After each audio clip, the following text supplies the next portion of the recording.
Hey everybody, Daryl Carter here for GG.CO.UK. A big thanks to Bet.UK for sponsoring this video. This is going to be a quick preview of Saturday. If you didn't watch the Friday preview, the weekend watch should be back new and improved from next week. But let's have a look, see where our bets are going to go on Saturday. I'm going to kick off in the 225, the Handicap Hurdle over 3 miles. I quite like a horse in here, and that's Mexico. 7-year-old for Stuart Edmonds, who's improving. Won with Any Mountain Hand last time at Uttoxeter just 14 days ago. It's turned out relatively quickly to come here. He's off a mark of 129. I think that's very, very lenient on the balance of his novice hurdle form. It's taken a little while to get his act together, but it was the step up to 3 miles that tended to really suit him last time. I think he could go very, very well here. He's got a good piece of course form under his belt when undone by a slowly run race. His time figure of his latest win on the 1st of April was very, very good. And I think he's got a smashing each way chance in the 225. He's around 14 to 1, 16 to 1. I think he's got a great chance. I'm going to continue in the 3 o'clock. It's the Turner's Novices Hurdle over 2 miles 4. And I'm going to be siding with Springwell Bay. I think this horse has plenty of ability. I think it's taken time for him to sort of get his jumping together and get his act together. But the last twice he's won run-of-the-mill contests, really. But I think he's won them with such authority that he's deserving of a step up in grade. I don't think a lot of these horses in here are special at all. I think that we've had a run-of-the-mill novice crop this season. Hermes Allen obviously needs to bounce back from his Cheltenham flop. A lot of horses tend to bounce again when coming here to Aintree. I thought he had a hard race despite finishing 6th there. It was a really good Ballymore Novice Hurdle. And I think Springwell Bay is a fitter, fresher horse. And I think there's a lot of untapped potential with this horse now running over his correct distance. So at 10 to 1, I think he's a cracking each way bet in this race. That's Springwell Bay. Now, I'm going to give the Liverpool Hurdle in the 3:35 a bit of a swerve. Obviously, with backside of Burley at a big price, going now to back him at 11 to 2 is pretty difficult to do. I do, however, think Marie's Rock is one of the worst favourites of the entire week. She bombed out at Cheltenham. She's unproven at 3 miles. Not for me at all. I couldn't really have a... I suppose the more I go through this race, the more I kind of convince myself that Side Burley does have decent claims. He did win the race last year. I'm not entirely sure that the track will suit Home by the Lee of Joseph O'Brien's. I know he was unlucky in the Stayers Hurdle, but just the layout of this track and the 3 hurdles in the home straight, he can race very lazily at times, and he just wouldn't really be for me. So I might have a bet on Side of Burley, but he won't be going on the column at 11 to 2. Haven't gone on there at a much bigger price last time.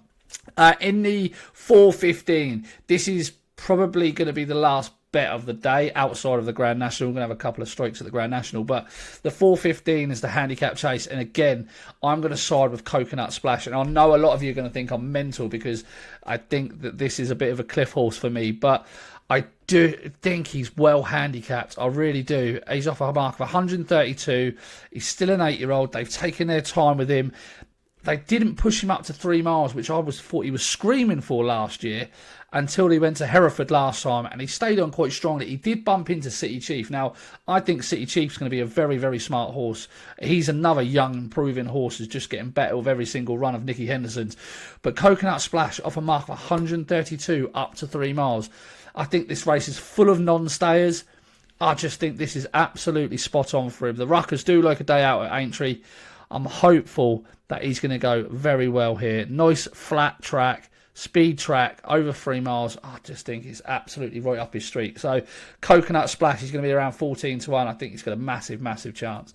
Right, on to the Grand National at 5:15. Where do you start with this? This is obviously a cracking race. Noble Yakes has to be on anybody's short list, I think, even off this mark of 166.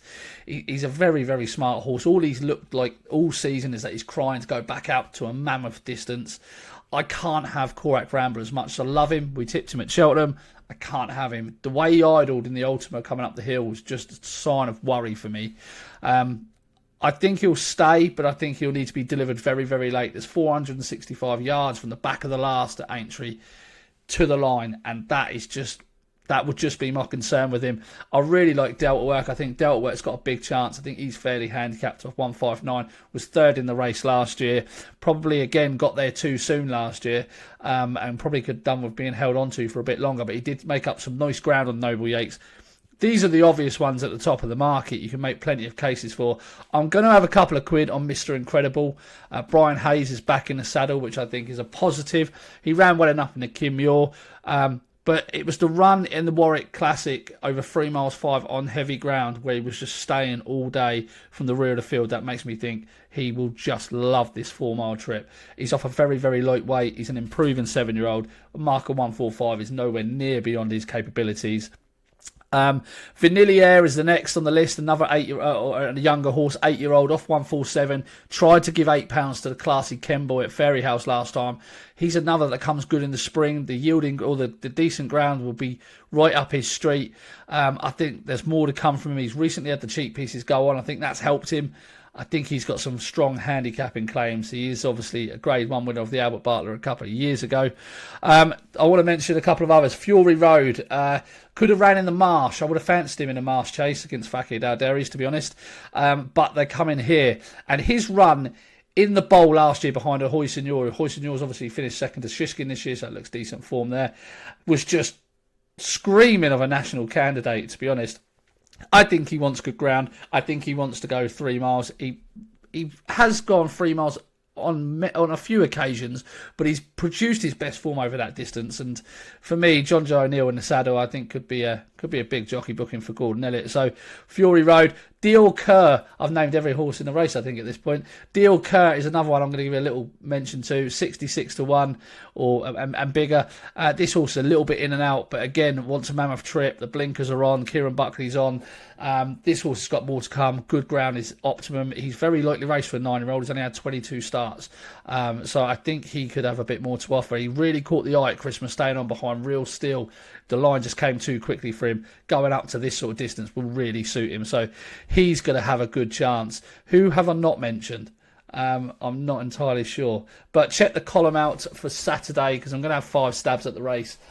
Best of luck for whatever you're betting and speak to you soon.